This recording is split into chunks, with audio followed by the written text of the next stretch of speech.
Hi, Shalom, Shalom. First and foremost, I'm going to give all praise, honor, and glory unto Yahweh, Bahashem, Yahweh Shai, Bahashem, Rakah HaKodash. Double honors to the apostles and elders, a great millstone who teach and rule well, and peace and salutation to the hopeful elect, pushing this gospel, this good report amongst the four winds with truth and sincerity. The USA Shalom. All right, this is your brother Paratham with a quick lesson going into the loss of power, the loss of Esau's power. All right, the fall of the downfall of this kingdom. Okay, modern day Babylon and spiritual Egypt. All right, as you can see, I have a picture here of a smoked outlet. All right, a receptacle, which happens when you plug a load up to it and it takes more than it can handle. All right, Esau has taken on more than he can handle, man. All right, when you take too much of something from something that's required, then this is what happens. All right, this outlet has to be replaced. It's rendered useless. Just like Esau's kingdom, it has to be replaced. All right, and I'm gonna open up with Sirach at 10 and 9, as a matter of fact, and somehow bring it back full circle. All right, the spirit allows it. Lord willing, this lesson's edifying. All right, this is Sirach 10 and verse 9. Sirach 10 and verse 8. It says, because of unrighteous dealings, injuries, and riches got by deceit, the kingdom is translated from one people to another. All right, this is Esau's kingdom. All right, his time is up. The triumphant of the triumphant of the wicked is short, and the joy of the hypocrite is but for a moment. Roughly paraphrasing in Job. All right, Esau's had his time, man. Esau has done his job. Satan, if you will, Esau is the spiritual the physical counterpart of Satan. All right, but he had his time, man. Scriptures say what? Esau is the end of the world and Jacob is the beginning that followeth, right? This is what's happening right now, man. We are watching the downfall and the weakening of this fucking kingdom. All right, which the saints will take. All right, through all praise, honor, and glory and spirit of Yahweh Yahweh Shai. Okay, prophecy's being fulfilled, man, and it's a beautiful thing. Beautiful times that we're living in. So from there, let's see where we want to go next. I'm not going to make this a long lesson. This is Kings.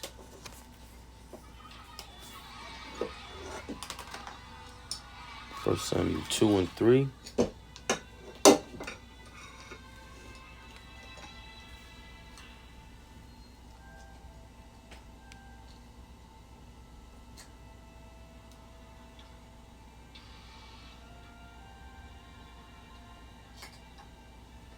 You know what? Nah, let's jump to we're gonna hit Isaiah 14 and 14. Let's just get right to it. Straight to the point, no chaser, man. We hit that. We're gonna jump to Isaiah. Bear with me, Akim. Wi-Fi is in and out, so we flipping back and forth through the sword. All right, this is Isaiah 14. And we may start up for edification's sake, give it some context.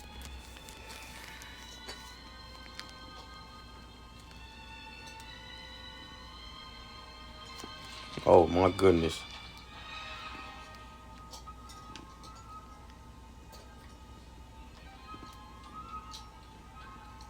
May have to get this in another shit. You know what? We're just gonna saw the Lord's will. Isaiah 14, starting at verse 9. It says, hell from beneath is moved for thee to meet thee at thy coming. It stirreth up the dead for thee, even all chief ones of the earth. It hath raised up from their bones all the kings of the nations. And this is talking about Esau, Edom.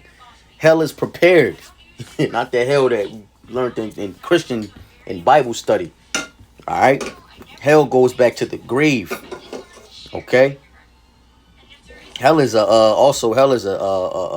state of mind with heaven, right? But the hell for Esau in this case is going to be the downfall of this kingdom, starting first and foremost, but slavery, man. All right, 1,000 years of captivity, and then being wiped off the map, and the his name not being is being nothing more than a memory. All right, something to laugh about and refer back to. He's a vapor, as the Bible speak of.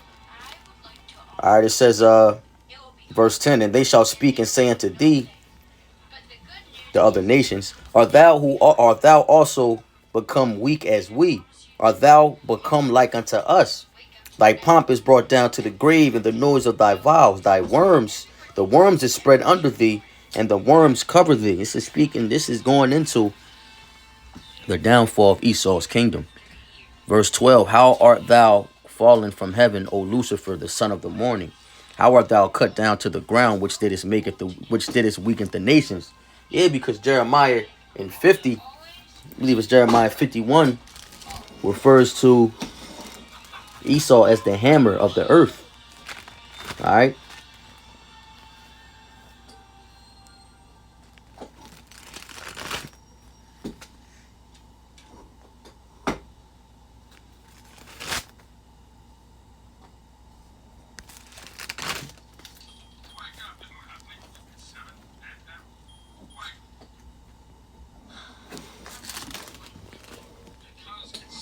It's Isaiah, it's Jeremiah 50 and 23.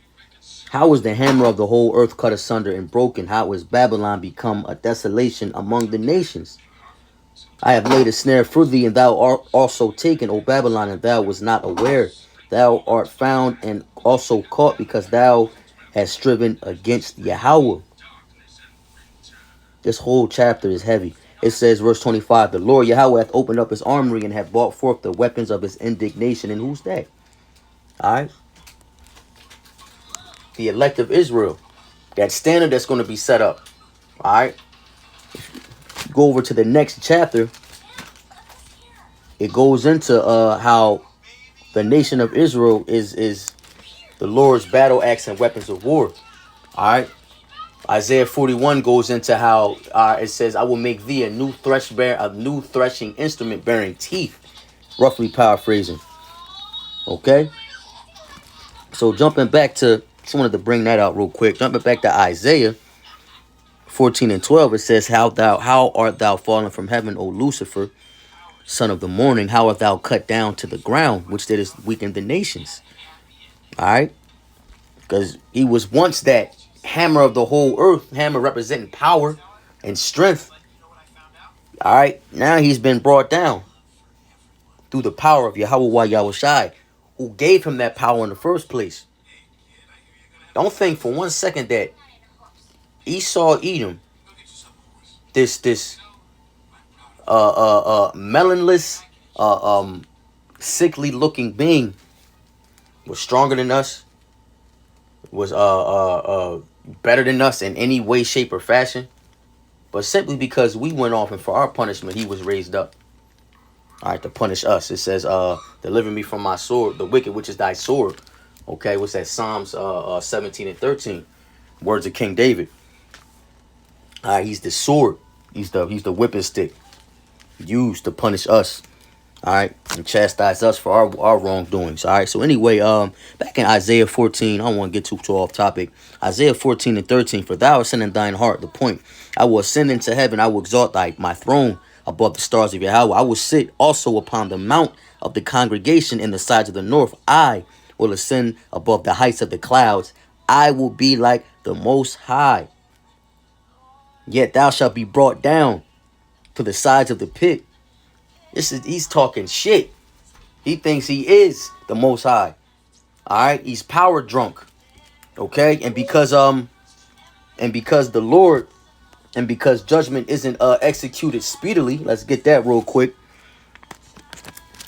And again, bear with me, Akim. I'm using old school, man. Ecclesiastes, I believe that's 8 and 11. Right? Ecclesiastes 8 and 11. It says, because sentence against an evil work is not executed speedily, therefore the heart of the sons of men is fully set in them to do evil. It says, though a sinner do evil 100 times and his days be prolonged, yet surely I know that it shall be well with them that fear the Lord. Yahweh, which fear before him. But it shall not be well with the wicked, neither shall he prolong his days, which are as a shadow, because he feareth not before Yahweh. All right. So he's become, the Lord allowed him to pump himself up in pride and exalt himself, right? Because he's not executing judgment speedily. Okay, the deceiver and deceived are his, saith the scriptures, right? So he has no idea of the trick bag he's in. All right, he's drunk off this Babylon bourbon, man. Okay, the Lord is allowing this so that he can justify and putting this devil in this place, if you will. From there, man, I gotta get I gotta get that. What's this? Done there in Jeremiah. We're gonna hold Isaiah, jump back to that. Let's go to Psalms 50. Psalms 50, right? 50 and 21. It says, these things hast thou done, and I kept silence. Thou thoughtest, listen, thou thoughtest that I was altogether such as one as thyself, but I will reprove thee and set them in order before thine eyes. Who's them? That's Esau, Edom. These other nations also, which all had a hand in our captivity, but in this particular verse, or in this particular sense, the point I'm trying to make is Esau, Edom. All right? Verse 22, now consider this, ye that forget Yahweh, lest I tear you in pieces, there be none to deliver. Whoso offereth praise glorifieth me, and to him that ordereth his conversation aright, I will show the salvation of Yahweh. And that is to the nation of Israel, the elect of Israel, if you will, to be more specific. All right. Hey, so, I brought that out because, Esau, though he's not being punished, all right, in this moment, he's thinking that the Lord is on his side, when he's really just doing what the Lord wants him to do. The Lord is allowing this, all right, for our benefit, if you can receive it. So back in Isaiah 14, which we already hit the point, I'm going to hit 14 again. Verse 14, it says, I will ascend above the heights of the clouds. I will be like the Most High. Proud ass devil, man. Let's jump to Obadiah. I'm going to wrap this up in a minute.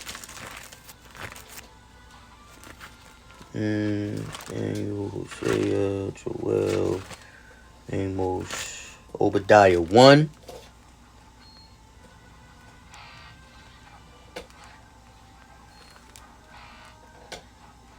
I do Isaiah 1 and verse 1 through 5.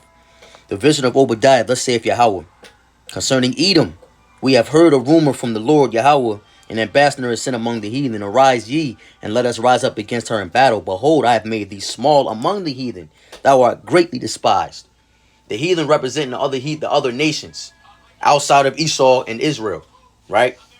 It says that he has made Esau, Edom, small among the heathen and greatly despised. All the treachery he's done, not only to our people, but to these other nations, man. He's made him small. He's exposing him. Isaiah 47 goes into that. I'm going to grab it, Lord willing. Verse 3. The pride of thine heart hath deceived thee, thou that dwellest from the clefts of the rock of the Petra. All right. It says, whose habitation is high, that saith in his heart, who shall bring me down to the ground? Though thou exalt thyself as the eagle, and thou set, what's this? It says, and thou set thy nest amongst the stars, thence will I bring thee down, saith Yahweh. All right. That nest going into that Apollo space program, right? Because 1969 was the year 1969 that that space program was launched, and that was the downfall of America. All right, in the midst of the Vietnam conflict. Okay. Then they brought the drugs back to America with them, man. Starting the drug wars. So this is all Esau's doing, and he's going to pay for that shit. Specifically targeting so-called Negroes, Latinos, and Native Americans who are of that legendary bloodline that the Bible speaks of, man. Princes and princesses of the power. All right. Let me see. Does this have any relevance? Bear with me, y'all. I may have another precept. Set 49. 9.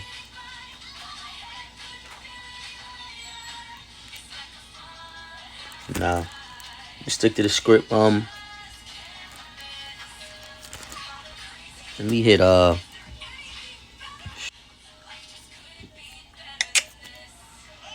said Ezekiel.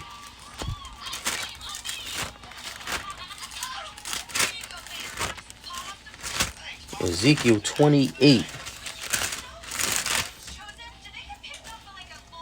and 1. Now, before I bring this out, because you can really start at I'm not going to bring out the whole chapter, but Ezekiel 26 through 28 goes into Tyre, all right, which is I believe goes back to Ham, right, ultimately.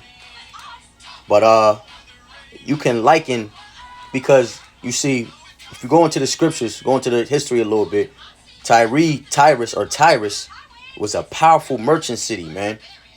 All right, it was a merchant city, and it was famous for dyes, all types of glassware and metal works.